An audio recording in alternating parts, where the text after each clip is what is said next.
Haleluya, puji Tuhan. Pakai mic baru nih, ya. Udah kayak diva-diva biasanya ya. Harusnya saya punya mic emas ya, kalau nggak yang warna merah, gitu ya. Puji nama Tuhan. Selamat malam. Kita bersyukur kalau kita boleh ada sampai saat ini. Itu karena kebaikan dan kemurahan Tuhan. Walaupun malam ini terlihat sedikit, laki-lakinya 2, jangan sampai nanti yang di surga laki-lakinya nggak ada, ya. Tapi kalau ada beberapa yang sudah izin kepada kami, tapi kami percaya, ya, segala sesuatunya Tuhan pasti tolong, ya, selagi kita tetap dekatkan diri kepada Tuhan. Puji nama Tuhan.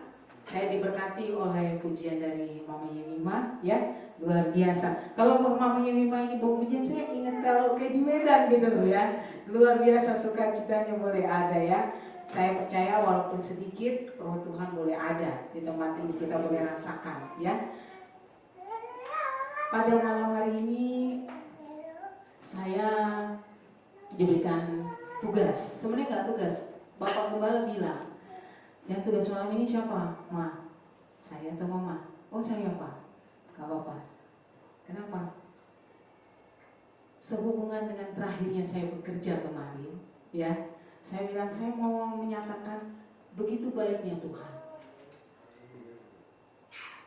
Kemarin terlalu banyak drama dan banjir air mata di kantor, ya. Saya berusaha untuk bertahan,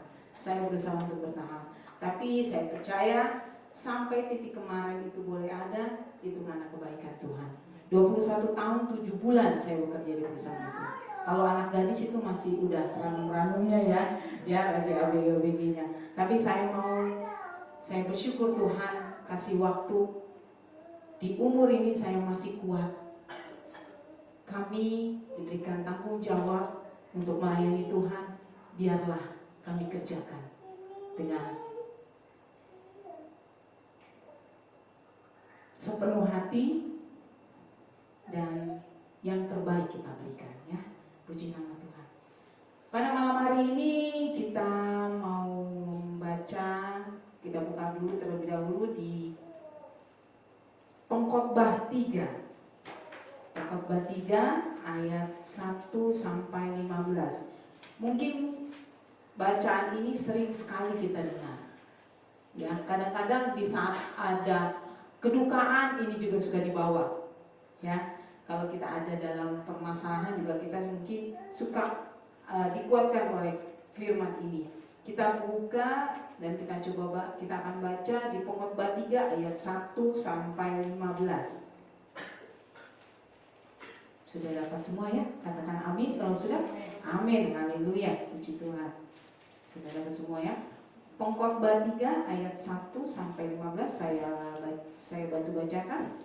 Untuk segala sesuatu ada waktunya. Untuk segala sesuatu ada masanya. Untuk apapun di bawah langit ada waktunya. Ada waktu untuk lahir, ada waktu untuk meninggal. Ada waktu untuk menanam, ada waktu untuk mencabut yang ditanam. Ada waktu untuk membunuh, ada waktu untuk menyembuhkan. Ada waktu untuk merombak, ada waktu untuk membangun. Ada waktu untuk menangis, ada waktu untuk tertawa. Ada waktu untuk meratap, ada waktu untuk menari. Ada waktu untuk membuang batu, ada waktu untuk mengumpulkan batu. Ada waktu untuk memeluk, ada waktu untuk menahan diri dari memeluk. Ada waktu untuk mencari, ada waktu untuk membiarkan rugi. Ada waktu untuk menyimpan, ada waktu untuk membuang. Ada waktu untuk merobek, ada waktu untuk menjahit.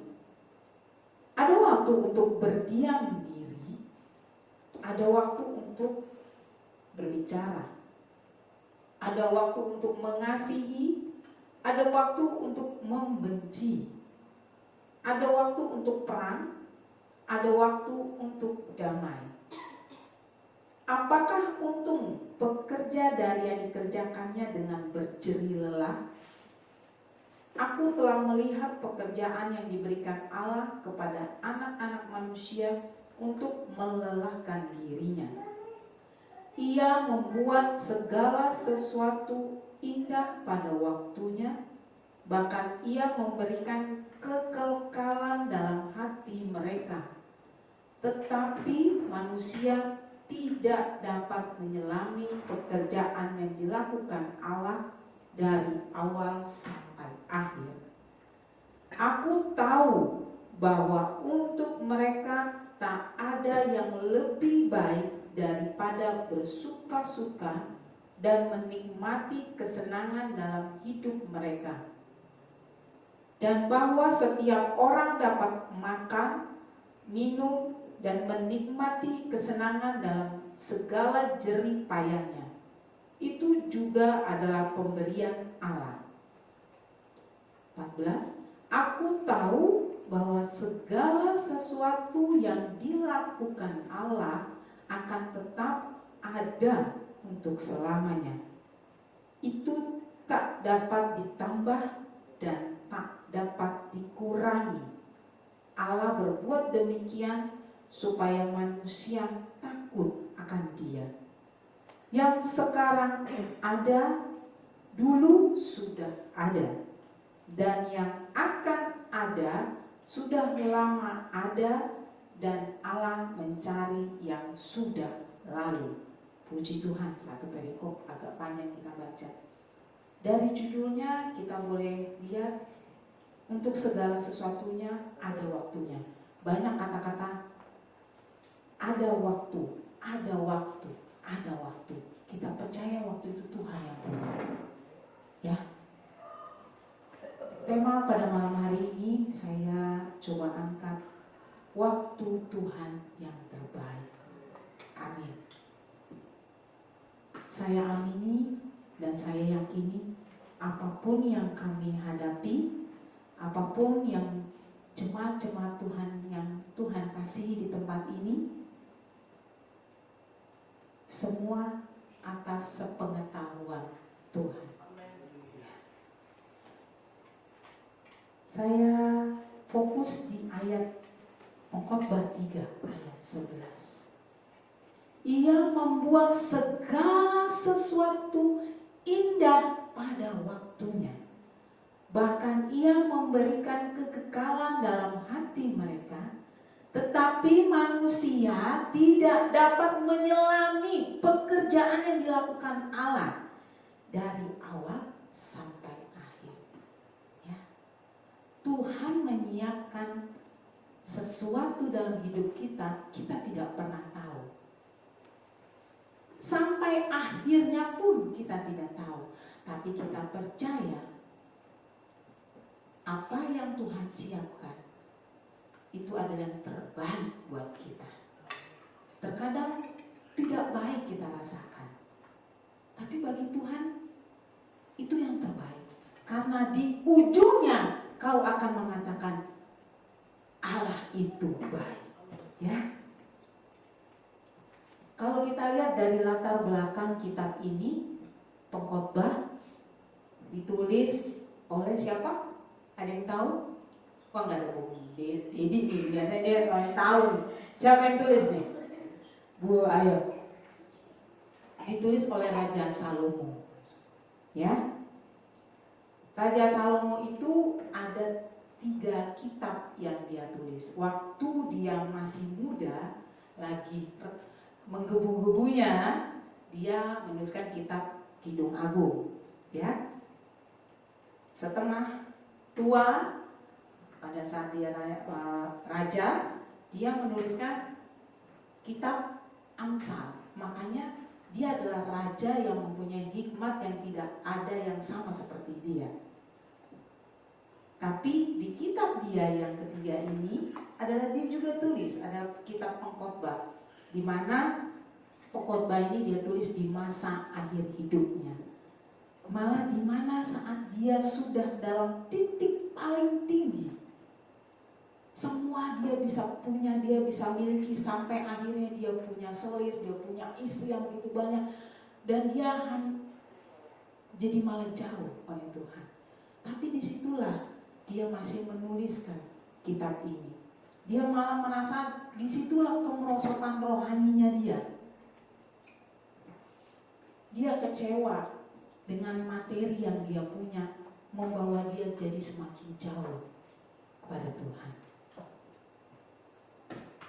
Jadi di pengkhotbah ini memang dicatat merupakan renungan-renungan dari Raja Salomo, kehampaannya dia, di mana dia semakin jauh kepada Tuhan. Tapi dia tetap mencari Tuhan, tetap firman itu dia butuhkan sampai akhir hidupnya. Kadang kita sebagai manusia sering berdoa maunya segala sesuatunya instan. Sekarang jangan itu, mie aja cuma ditaruh air rebus saja, mie gelas gitu ya, udah jadi. Semua banyak yang instan. Dulu saya mau bikin kue, ingat bikin donat, diajarin mama saya, susahnya minta ampun. Dia harus diulenin, Ibu Wati yang masak. Saya aja ngeliat sampai kebas ngeliat mama saya bikin kue. Tapi sekarang bikin donat ada mixernya, nggak usah capek-capek. Ya, jadi semua ada dibuat secara instan, ya kan? Tapi Tuhan nggak mau itu. Memang ada kadang doa kita dijawab sama Tuhan secara instan, tapi itu selebihnya atas kehendak Tuhan. Tapi Tuhan mau di mana kita proses-proses yang dikasih atau yang dihadapi itu membuat kita semakin dekat kepada Tuhan. Dimana kalau pengkhotbah 3 ini benar-benar menyatakan segala sesuatunya indah pada waktunya. Memang waktu Tuhan itu bukan waktu kita. Terkadang kita berpikir Tuhan gak tepat nih waktunya. Tapi bagi Tuhan ini tepat. Kamu gak tahu. Tapi di ujungnya kamu akan merasakan apa yang saya rancangkan itu adalah rancangan yang terbaik. Kadang kita menghitung hari dengan kekuatan kita sia-sia. Tapi di saat kita benar-benar menyerahkan diri dan hidup kita kepada Tuhan, kita semakin bisa bijaksana. Ya. Coba kita buka di Mazmur 90 ayat 12. Ada yang sudah dapat? Mungkin bisa dibantu saya untuk membacanya. Mazmur 90 ayat 12. Ada yang bisa baca? Mungkin Selvi sudah dapat Mazmur 90 ayat 12. Mazmur 90 ayat 12. Ajarlah kami menghitung hari-hari kami sedemikian, hingga kami beroleh hati yang bijaksana. Amin. Biarlah kita menghitung hari-hari agar membuat kita semakin bijaksana. Kadang banyak orang Kristen kecewa, ya balik lagi masalah doa itu. Kok lama ya Tuhan gak jawab doa saya? Kok lama ya Tuhan nyatakan apa yang menjadi pergumulan kita? Kita pun jadinya malah menunggu jawaban itu, sikap kita malah jadi semakin kendor, malah semakin lemah. Bosen nih lama-lamanya. Kelamaan nih Tuhan gak jawab-jawab doa saya. Malah kita semakin jauh. Orang tua saya mendoakan bapak saya untuk tidak merokok. Maaf, untuk nggak ada yang merokok di sini, lagi nggak ada ya. Tapi mudah-mudahan dia dengar ya. Iya. Mama saya sudah pakai ngomong, nggak bertobat juga, ya. Tapi saya melihat mama saya ini berdoa buat bapak saya ini. hampir seumur saya lah, ya. Ya berarti tapi sudah bertobatnya sudah hampir udah ada 6 tahun lah, 6 tahun dulu. Jadi berapa puluh tahun itu mama saya berdoa itu aja. Biar ya, saya selalu dengar gitu loh. Sampai akhirnya yang membuat bertobat itu Tuhan sendiri, itu yang serem. Itu yang serem, ya. Serem. Jadi waktu Tuhan sentil bapak saya itu, di saat mama saya terus berdoa, dia langsung sesak napas, ternyata harus pasang ring. Setelah pasang ring, bukannya bertobat, masih merokok, ngumpet-ngumpet juga. Tuhan tolong, kata mama, aduh ini bagaimana ini bisa terjadi.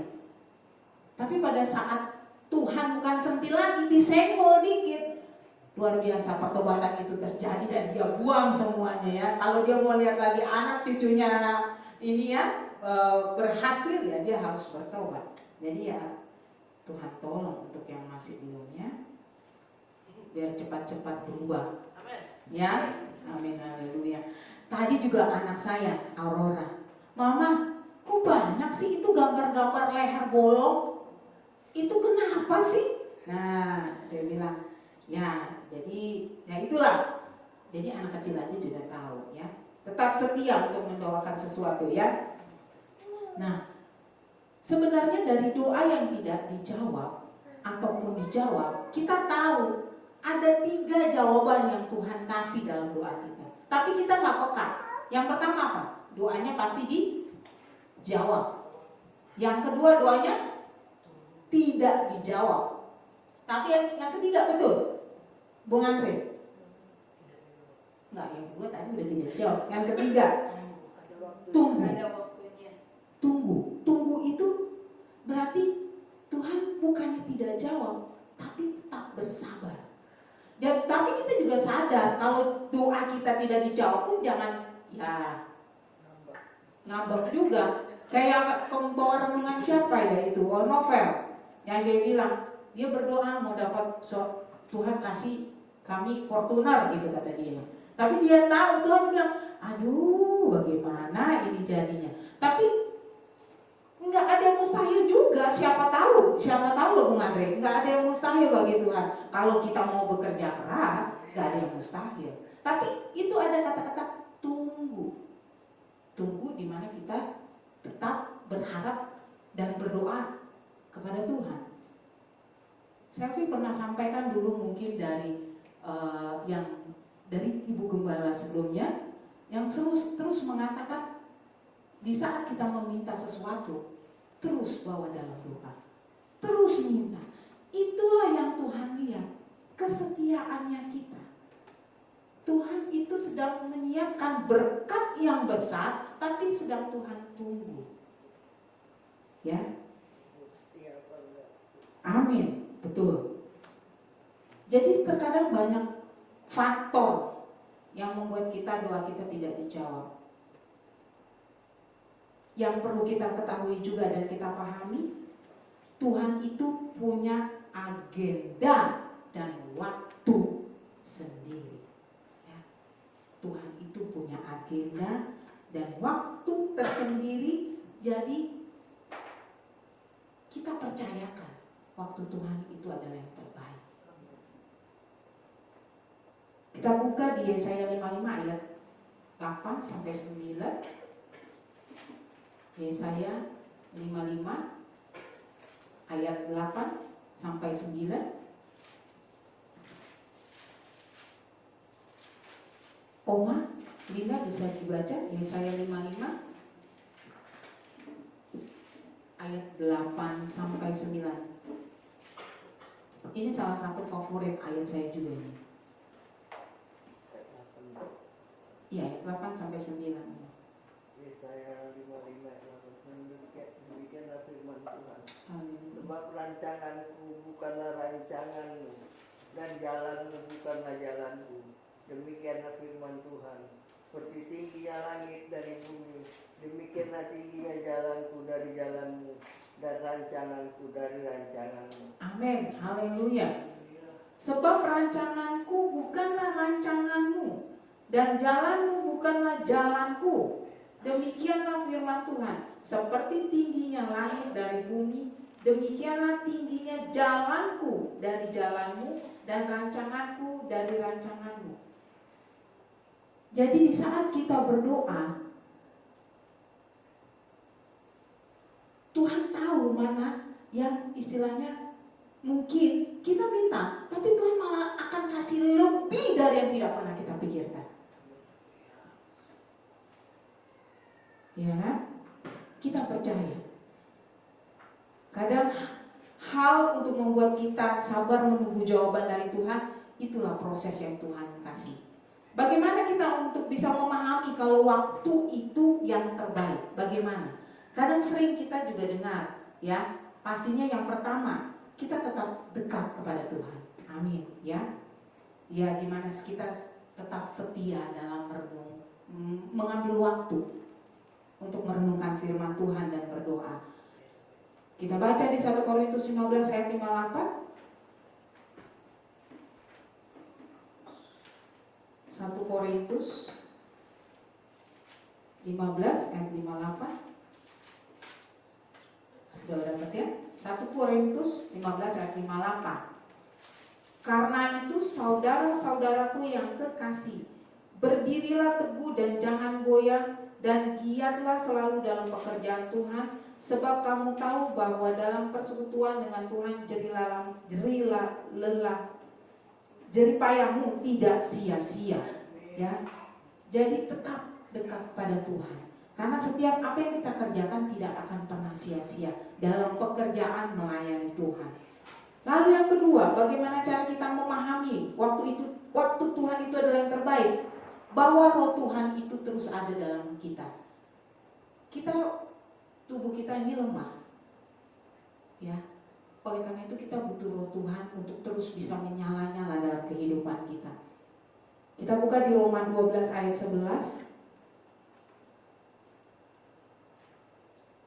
Roma 12 ayat 11.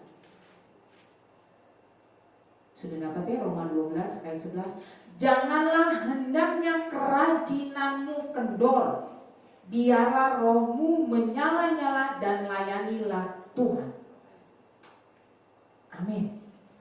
Di saat mungkin orang semua pada mulai kendor dalam melayani Tuhan, dalam setia di dalam Tuhan,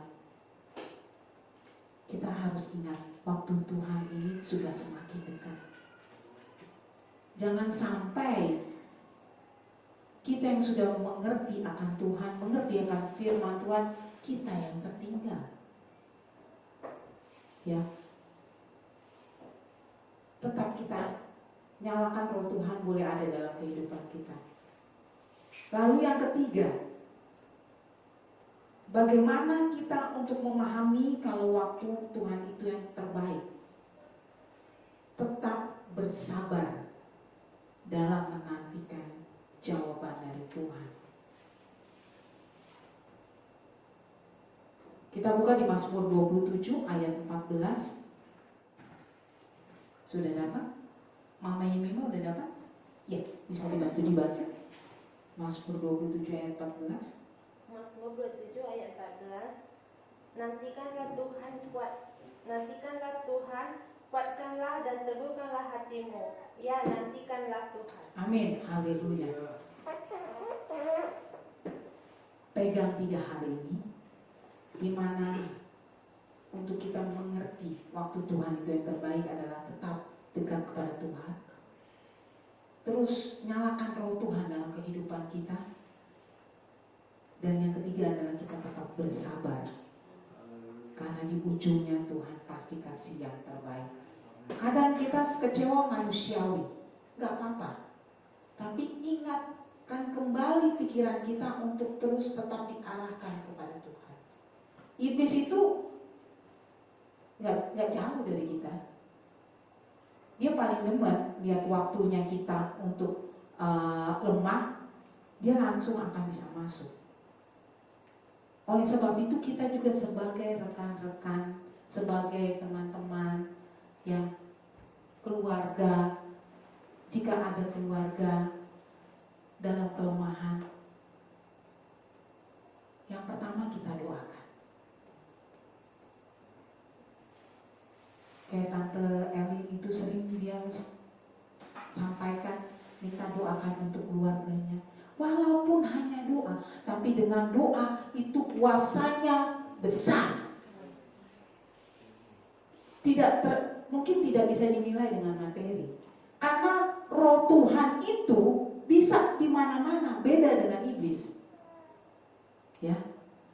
Jadi di saat kita berdoa dan mengimani dan orang yang kita doakan juga, itu yang kadang-kadang kita malah doa itu yang Tuhan dengar, Tuhan jawab.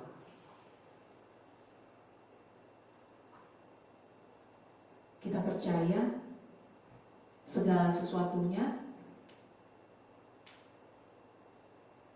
mungkin butuh waktu, tapi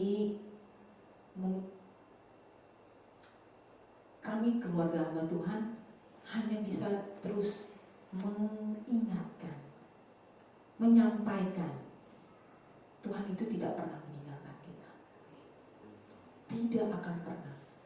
Tapi kita yang kadang-kadang meninggalkan Tuhan. Di saat kita meninggalkan Tuhan pun, Tuhan tidak pernah meninggalkan kita. Dia terus berusaha untuk mengembalikan kita di saat jalan kita berbelok. Kami akui selama 18 tahun kami menikah, banyak hal yang membuat kami belok ke kanan, belok ke kiri, belok ke kanan, belok ke kiri. Tapi Tuhan begitu mengasihi kami. Dan kami percaya ke depannya dan sampai ujungnya hidup kami pun, kami percaya Tuhan akan tolong.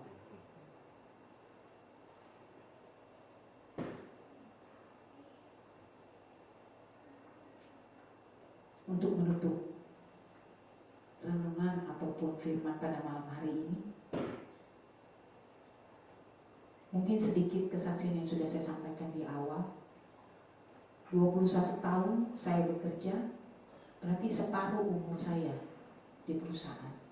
Umur kita sampai berapa sih Tuhan kasih? 70 itu sudah pemurahan Tuhan. Ya. Tapi kami bersyukur di saat masih kita kuat, masih diberikan kemampuan, Tuhan pakai dan Tuhan berikan tanggung jawab itu kepada kami. Dan jujur kalau melihat kadang kok jemaat sekarang cuma segini, kepada kemana, tapi iman kami tidak pernah lemah. Tidak pernah lemah. Karena jemaat Tuhan yang punya. Dan kami terus bawa dalam doa dan bantu kami dalam doa. Tuhan akan tambahkan jemaat di tempat ini. Dan kami percaya itu adalah waktu yang terbaik Tuhan siapkan.